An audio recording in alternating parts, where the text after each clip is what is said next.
This channel is what studying abroad dreams are made of. Do subscribe and hit the bell icon. Hi guys, welcome back to our channel iSchoolConnect. Like every week, we are back with some really interesting content. And this week, we are going to be having a dialogue with Nadia. Nadia, so happy to have you here with us. Thank you. So happy to be here. Awesome. So I'm just going to quickly introduce Nadia to all of you. Now, Nadia is a career coach and a university lecturer helping students design happy and fulfilling careers. She did her master's in the UK, specifically London in 2014, and was a recruiter for British universities since coming back to the US. Nadia, that's such an impressive profile, and we always love talking to career coaches. So happy to have you here. Thank you. So happy to be here. Awesome. So Nadia, we know that the Brexit was recently announced, and we really wanted to understand what impact it has on students, student visas, on their careers once they finish their education in the UK, and how they can use it and leverage it to their benefit, right? So let's quickly talk about what is Brexit. Brexit is a legal entity that basically separates out the UK from the rest of the European Union. And so it was a really interesting experience for myself because I was actually in London when the initial Brexit vote went through. And as a U.S. resident, I had basically no dog in the fight, shall we say, or no vested interest really. But it was really interesting to see how everything over the past 4 or 5 years has really kind of evolved. So there's basically 2 new visas that have come out of the Brexit process. So the first one is the new student visa. So basically what we all know previous to this year as the Tier 4 student visa is now being replaced by the study in the UK. So basically what it is a new student visa, which is open to an unlimited number of international students. So that does include the European Union, as well as places like India and the US. So basically it is the legal visa process that will replace the Tier 4 student visa after the Brexit transition period.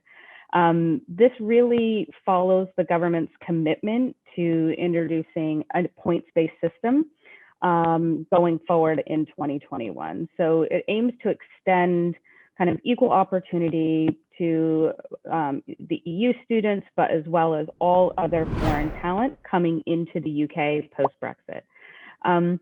It's pretty much the same qualifications as the Tier 4 student visa was. So you have to be an international student. And it does require a 70 points based system. So once you hit that 70 points, you'll be awarded the study in the UK visa. To do that, it's the same avenue as it was before. So you have to be offered a place on a course, whether it be undergraduate course, so a bachelor's degree, a postgraduate, a master's degree, or a PhD. A qualification of speaking, reading, writing, and understanding English, and then financial support. So basically financial documents proving that you have enough money to support yourselves and pay for your course when you arrive in the UK. The benefit of the transition to this new visa is when you can actually apply for the visa. So the Tier 4, you only had a 3-month window to apply to the visa. So basically you applied to the university, you got your course offer. So hi, we would like you to come and study with us. You accept that. And then you go through the visa process basically in about upwards of 3 months. With the new visa, you can actually start applying to that in the 6-month period. So some of the most stressful elements of being an international student is the visa process, right? So having everything being completed in this 3-month window right before you leave, including all of the, buying your plane ticket, deciding what clothes to bring, all of those things. And you have to do the visa process at the same time. So the increase of the additional 3 months really allows students to, you know, take some time, be intentional, not get too stressed out, and really go through the process kind of step by step. So it's been a really good kind of change from the tier 4, because again, it extends out the process a little bit longer, so you get a little bit more time to breathe and relax and kind of go through the process a little more leisurely versus this very, very stressed time. Typically, the study in the UK visas will come back in about 3 weeks. That's what the Home Office is kind of putting out right now, is that it's usually anywhere between 3 and 4 weeks. So for many students, you know, getting the course offer, getting the acceptance letter, applying, getting the visa, all of those things can be done in a relatively short period of time, to not be so incredibly stressful, which is always a good thing. The second visa is a new visa, and it's called the post-study work visa, or as some people say within the UK, the PSW. So on the post-study work visa, and this is where there's been the greater impact on international students, it essentially allows students, foreign students, the opportunity to stay and work in the UK. So if you have a bachelor's degree or a master's degree, you'll be able to stay in the UK and look for work for about 2 years. If you have a PhD level graduate, you'll be able to stay and look for work in the UK for 3 years. Now, while you're on this visa, you can switch to other opportunities like the skilled work visa, the startup visa, the innovator, or the global talent. So basically, if you find a company that wants to retain you indefinitely, you can still move into another visa whilst you're on the new post-study work visa. It's a great opportunity for international students, especially because you don't need to have a job in order to apply for this visa. There's no minimum salary requirement, nor caps on the number of people. Graduates can work flexibly, they can switch jobs, they can develop their career as required. So there's a lot of flexibility built into the post-study work visa that really was not there, you know, in 2014 or 2015 when I graduated, where basically if you don't get hired on, you know, immediately to a company that was willing to sponsor you and kind of walk you through the additional visa process after the tier 4 was over, there really wasn't any opportunity. So it's a really great way for students to not only come to the UK, study a fantastic education, study a course and get a degree, but then move into the post-study work visa where you can, again, look for work, be offered work, and have that sponsorship through the post-study work visa. Amazing. I mean, these are some really relevant points, right, Nadia? I think a lot of students are really concerned about how it will impact, of course, their education, and then what happens once they finish their education. Now, in terms of their eligibility, what should their eligibility be for their post-study work visa? So essentially, you're looking at a few different things. So one, complete your degree. So that's always the first and foremost thing, right? So do well academically, and whether that be at the undergraduate level, so a bachelor's degree, or the postgraduate level, a master's degree. Right now, they're still using the terminology of tier 4 student visa, but basically having that student visa at the time of the application. And then applying usually with a fee. So right now the visa fee is £700 to apply, and then it's £624 every year that you are on the post-study work visa, which basically pays for your immigration health surcharge. So you will be eligible for healthcare while you're studying and working in the UK.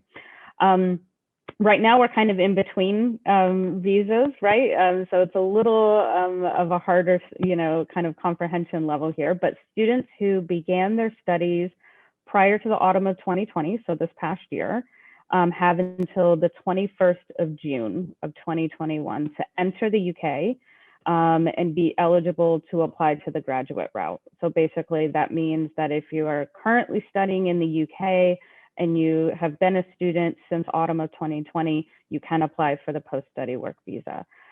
Students who began their studies in January of this year, because we know a lot of international students came to the UK in January or February, you will need to enter the UK by the 27th of September, so that you will be eligible for that visa. So a lot of times the way right now things are happening with online education, you may be technically enrolled in a British course right now, January, February, March, but you don't arrive in the UK maybe till the summer, where, your country can get you a visa, to travel, or you can get a flight or something like that.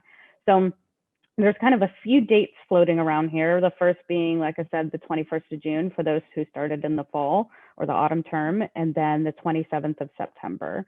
The students who aren't eligible would be ones who have already graduated. So the students that have already graduated and whose Tier 4 student visa expires before the 1st of July of this year, would not be eligible for the visa. So basically, if I graduated, right now, I would not be eligible for the visa.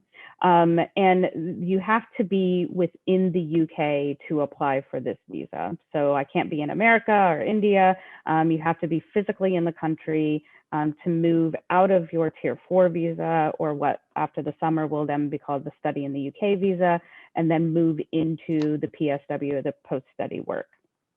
I actually have a quick question. So for students who are, who will have to be there for the post-work visa, post-study work visa, is it okay for them to go back to their home country and come back and then apply for it, or will it have to be a continued stay?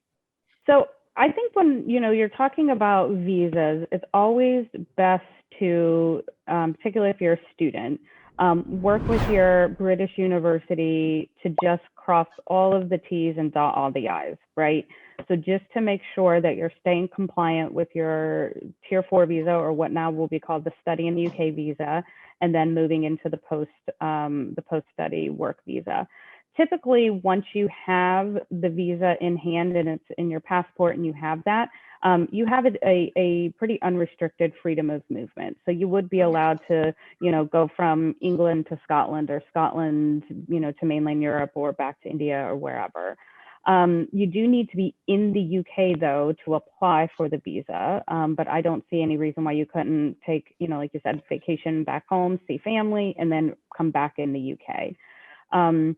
But like I said, with all visa things, this is brand new, right? We've not actually had anybody move into this visa yet, because it just is going to be started this year. So it's always best to just kind of look into and work with the visa experts housed within your British program, and then they will be able to advise more specifically. Absolutely. I think that brings in so much more clarity. Now, in terms of settlement, right, does this visa count towards settlement in the UK? Yeah, a lot of people are looking for opportunities to migrate to the UK full-time, right? And so the post-study work visa is really for people that are looking at anywhere between 2 and 3 years of work stay. So 2 years for the bachelor's and the master's levels, 3 years for the PhD level. This visa does not count towards settlement in the UK. So to do that, you must switch to a new visa after that 2 or 3 years on the post-study work visa is complete. And it would require a new application. So for example, say you had 2 or 3 years on the post-study work visa, and then a company wanted to hire you and sponsor you full-time. You can move into another visa like the skilled worker visa, startup, innovator, global talent, and then you can switch to those before the expiry date of your graduate route visa. So it still gives you that opportunity to be in the UK, make connections, be part of the networking of the business field, or technology fields or a startup industry, for example, where you can make those connections and then move into another classification of visa so that it can count towards, your longer term goals, whether that be permanent settlement or, again, just continue to work in the UK. This really clarifies a lot of questions around Brexit. Now, in conclusion, how do you think this will help students at large? Yeah. I mean, this is a pretty big deal for students. The launch of the new graduate route really shows the government's commitment to implementing a more fairly based, point-based immigration system, which many people believe will attract and ensure that businesses can recruit the most highly qualified students and talent from across the globe, and really drive the economy forwards. I think, for someone like me who graduated in 2014 and didn't really have a path to migration or a path to additional work opportunity, I'm sitting here going, oh man, I wish this would have been around when I was graduating my master's or when I was an undergrad or something like that. So it really gives people an opportunity that didn't exist before. And so really from a careers perspective, really advance your resume pretty impactfully, right? To be able to have, British experience, not only from the academic side of the house, but also from the professional side of the house, and be able to take that back with you, whether it be, the rest of the European Union, India, China, America, where you have this really amazing opportunity to study in the UK, to work now in the UK. So you have demonstrable experience, demonstrable international experience, with multinational companies, cross-cultural communication and competencies. That's a pretty unique skill set that not everybody is going to have on their resume, or to be able to talk about in an interview or connect with kind of a community of alumni who have studied in the UK and who have had this fantastic experience and now will come back to their home country and work together. So I would say it's a pretty big deal for students. It's a great and awesome opportunity that, like I said, did not exist prior to this year. And I think it really shows the UK's commitment to international students, to not only educating students, but also providing them some work experience that can be, like I said, very, very impactful, and really progress their resume forward in a meaningful way that they otherwise wouldn't be able to do being, in their home country. So it'll be really interesting to see, the first couple of years as students move into this new visa, the success and the value that this work opportunity will have. Absolutely. I think it's through and through something that benefits students as they study, as well as, once they finish their education and they want to transition into a career, into the corporate in the UK. So definitely lots of reassurance from the UK government with this, really important piece. I think we answered a lot of questions around Brexit. This was really informative, Nadia. If anybody has more questions around this, please feel free to leave your queries in the comment section, and we'll be more than happy to put together all your questions and answer them. And for more such videos, make sure you subscribe to our channel. Hit this video a thumbs up if this was helpful. Share it with your friends. And until next time, this is Malvika signing off along with Nadia. Thank you so much, Nadia. Feel free to connect with me on LinkedIn anytime. Absolutely. So we'll make sure we leave Nadia's LinkedIn link as well, just in case if you'd like to connect with her. Once again, thank you so much, everyone, for joining us today. Please take care. Bye-bye.